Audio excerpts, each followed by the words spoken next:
Olá pessoal, espero que esteja tudo bem com vocês. Sou Cristiana, mediadora do Polo de Mesquita, e nesse vídeo a gente vai falar sobre o Enem. Esse, na verdade, é o primeiro vídeo de uma sequência que será voltada especificamente para a prova de redação do Enem. Nós vamos começar com as características gerais dessa prova e com a primeira competência de avaliação. Já te adianto que vai ser disponibilizado um material em PDF com o conteúdo do vídeo para você depois poder consultar com mais tranquilidade, ok? Bom, traçando o perfil geral da prova do Enem, a primeira característica que nós vemos é o tipo textual exigido, que é a dissertação argumentativa. Dentre as habilidades exigidas dos alunos nessa prova, que estão listadas na matriz de referência, está construir argumentação. Essa habilidade é verificada na prova de redação. Como toda dissertação argumentativa, você deve defender um ponto de vista, utilizando para isso argumentos consistentes. Mas no Enem existe uma particularidade, é a exigência de uma proposta de intervenção, o que nos leva à segunda característica dessa prova, que é o tipo de tema. Os temas abordados pelo Enem são de cunho social, político, científico e sempre partem de uma situação-problema. Por isso a coerência de pedir uma proposta de intervenção. Uma rápida análise pelos últimos temas nos confirma isso. Um ponto crucial no vestibular é a questão do tempo. No Enem, você tem que levar em conta que você, além da redação, vai responder 90 questões. Então, um tempo razoável para você fazer a redação é entre 1 hora e 1 hora e meia. Se você passa desse tempo fazendo uma redação, é melhor treinar mais e rever. É sim possível fazer uma redação em 1 hora, mas claro que para isso é preciso treinar. Agora, sobre o processo de correção da prova. A correção no Enem, ela é remota. Isso significa que o seu texto vai ser digitalizado e corrigido por meio de computador. Essa informação é relevante e aqui cabem duas observações. Primeira, faça um texto legível, o mais legível possível. Além de ser um texto digitalizado, o corretor tem centenas de outros textos para corrigir e um tempo médio muito curto, de aproximadamente 3 minutos. Então, faça o seu texto legível. Outra observação, respeite as margens. Tudo que estiver fora das margens nem chega na tela para o corretor e pode te prejudicar.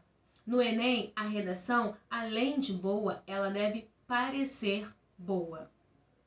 A correção é feita com base em 5 competências que vão avaliar norma padrão, adequação ao tema e tipo textual, a construção da argumentação, a coesão e a proposta de intervenção. Cada competência é dividida em níveis que vão de 0 a 200 pontos. O texto é avaliado por 2 corretores e a sua nota vai ser a média das notas totais atribuídas por eles, se não houver discrepância. No Enem, discrepância é uma diferença maior que 100 pontos entre as 2 notas atribuídas pelos corretores, notas totais, ou uma diferença maior que 80 pontos em alguma competência. Caso isso aconteça, o texto é avaliado por um terceiro corretor.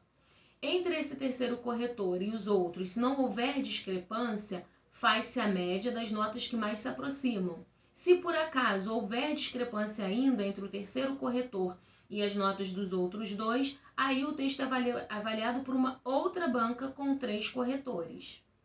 No edital do Enem são listadas algumas situações que levam a nota 0. Gostaria de chamar sua atenção para uma específica, a fuga total ao tema. É muito importante compreender o recorte temático e o comando do tema. Aqui no canal tem vídeo sobre interpretação de tema. Se você ainda não viu, vai lá dar uma olhada. No Enem existe vista de prova com fins exclusivamente pedagógicos. Isso significa que você não pode pedir revisão da sua nota, mas que você vai ter acesso às justificativas da sua nota. Todas essas informações que eu falei podem te ajudar a criar uma estratégia para a prova do Enem. Essa estratégia seria facilitar a identificação de qualidades do seu texto. Em outras palavras, ajudar o corretor a te ajudar. Como você pode fazer isso? Já na sua introdução, mostrando de cara que você entendeu o tema, uma criatividade, No desenvolvimento, construindo parágrafos organizados, claros, objetivos e fechando o seu texto com uma proposta de intervenção completa, certo? Bom, como nós vimos, a redação do Enem é avaliada com base em competências. O nosso foco agora vai ser a competência 1, que avalia o domínio do participante quanto à modalidade escrita formal da língua portuguesa. Essa avaliação ela tem foco em 2 aspectos: a estrutura sintática do texto e a quantidade, a presença de desvios, de erros. E a partir de agora nós vamos conhecer um pouco melhor esses 2 aspectos. Bom, pessoal, nós vamos começar com o primeiro aspecto de avaliação da competência 1, que é a estrutura sintática.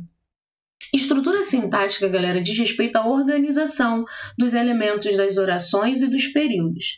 Na redação do Enem, espera-se que o candidato construa períodos completos, bem estruturados, que garantam a fluidez da leitura e também que apresentem claramente as suas ideias. Algumas falhas de construção sintática podem acontecer e prejudicar esse objetivo. Nós vamos ver aqui 2 problemas muito comuns nas redações. O primeiro problema é o truncamento. Segundo o dicionário, truncar significa cortar ou eliminar parte de, mutilar. Em sintaxe, a gente diz que uma oração ou um período está truncado quando ele está incompleto, como se ele tivesse cortado. Isso pode acontecer quando nós, por exemplo, separamos oração subordinada da oração principal, quando separamos 2 orações coordenadas que deveriam estar no mesmo período, ou ainda quando isolamos partes de uma oração, formando um período único. Vamos ver como isso acontece no texto. Primeiro vamos ver exemplos de truncamento de períodos que podem acontecer na redação.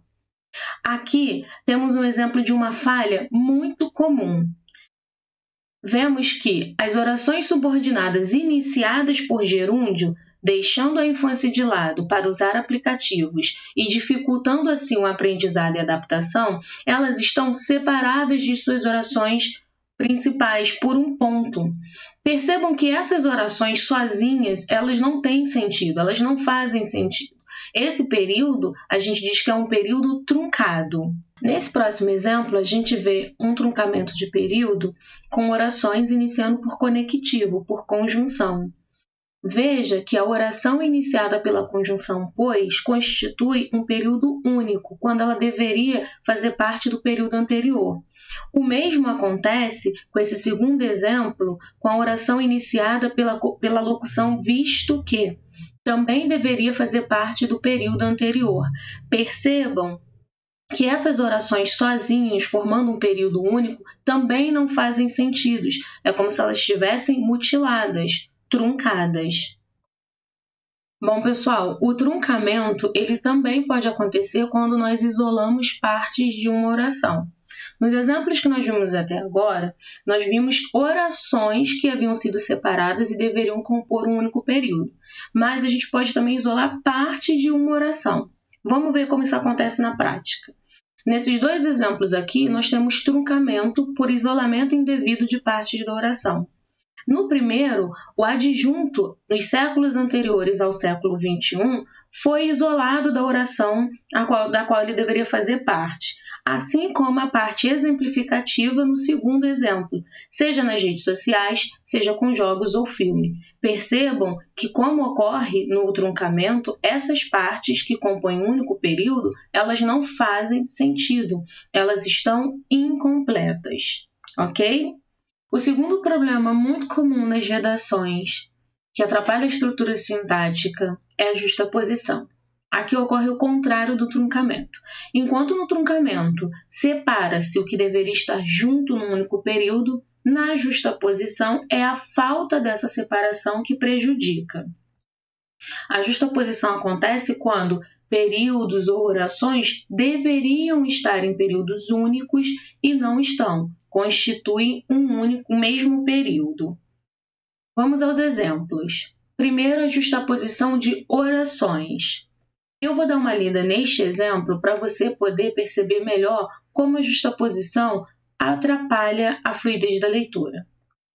No Brasil e em outros países ainda existe discriminação com os portadores de deficiência, seja ela qual for, não respeitando seus direitos, pessoas que estacionam carros em lugares para cadeirantes, pegando seus lugares de direito.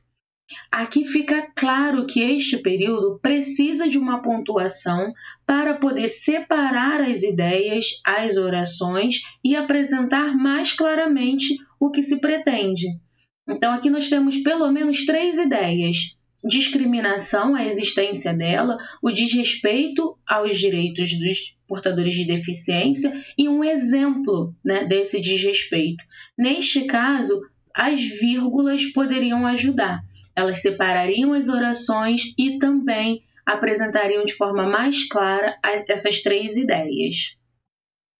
Agora vamos ver a justaposição de períodos. Eu não vou ler esse parágrafo inteiro, mas a gente olha e vê e percebe que um parágrafo foi constituído de apenas um período. Começa em atualmente e termina lá em dados. Neste parágrafo foram usadas 2 vírgulas, separando ali as ideias. Mas nesse caso, era preciso separar em períodos. Nós não temos apenas orações justapostas, nós temos períodos. Então, o correto seria o primeiro período ali, no caso aqui seria um tópico frasal, e mais 2 períodos. Eu quero chamar sua atenção para parágrafos como esse que a gente acabou de ver, parágrafos que são constituídos de apenas um período. Por quê? Porque esse tipo de parágrafo, feito com um período só, ele está no domínio regular da norma padrão escrita. E se a sua redação ela é composta por muitos parágrafos desse tipo, você não passa de 120, a sua nota não passa de 120. Então, fique atento, beleza? Vamos agora ver o segundo aspecto de avaliação do Enem, que são os desvios.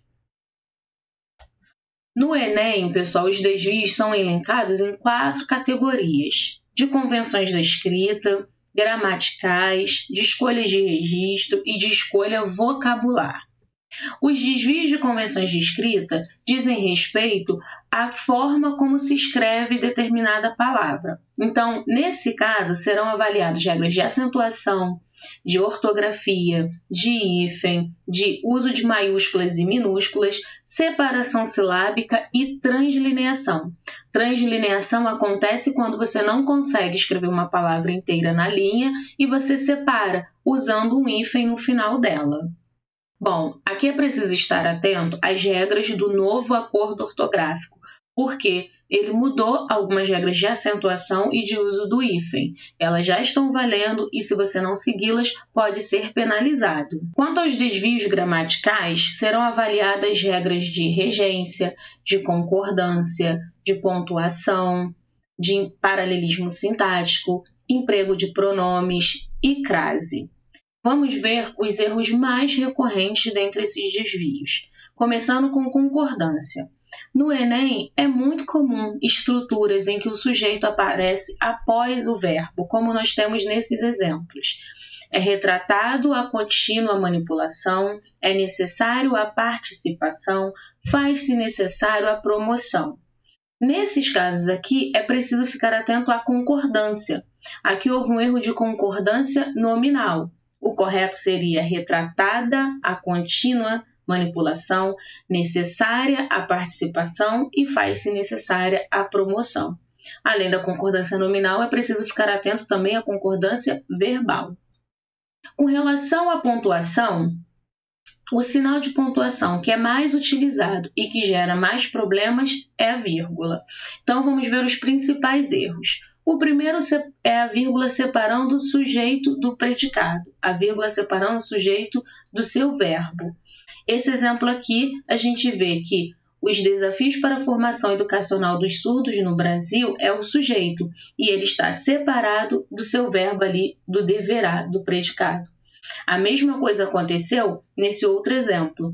Estratégias mais amplas e incisivas se fazem necessárias por parte do Estado. O sujeito, estratégias mais amplas e incisivas, foi separado do predicado que começa com se fazem necessárias. é preciso ficar atento aos sujeitos que são mais longos, porque a gente pode incorrer nesse erro. Outro erro comum é a vírgula separando o verbo do seu complemento. Esse tipo de estrutura, desse exemplo, é muito comum na apresentação da proposta de intervenção. Cabe também ao poder público investir em mais ONGs. Aqui, o verbo foi separado do seu complemento. Cabe ao poder público. O que cabe? Investir. Então, a partir de investir, nós temos o complemento do verbo caber. E houve ali uma separação por vírgula. Bom, os desvios de escolha de registro dizem respeito às marcas de informalidade e de oralidade. Lembrando que a redação ela é feita na modalidade escrita em registro formal da língua. Então, a gente precisa ficar atento para não usar gírias, expressões que são próprias, né, da informalidade, coloquiais, da oralidade, como a gente vê nesses exemplos.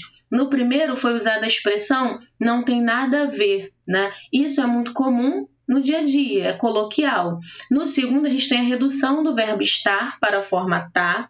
E no terceiro, a gente tem a expressão um monte, né? Para dizer bastante, muito, mas é uma expressão coloquial. Então, é preciso ficar atento. Por último, nós temos os desvios de escolha vocabular, né? Esses desvios acontecem ou por desconhecimento do sentido da palavra que queremos usar, ou por desconhecimento de como ela se escreve, ou ainda porque há uma semelhança muito grande entre a palavra que seria adequada para aquele contexto e a palavra que de fato foi usada. Como acontece nesse exemplo em que foi usada a palavra logaritmo e deveria ter sido usado algoritmo. Nesse outro aqui foi usado conjunturas e deveria ter sido usado conjecturas.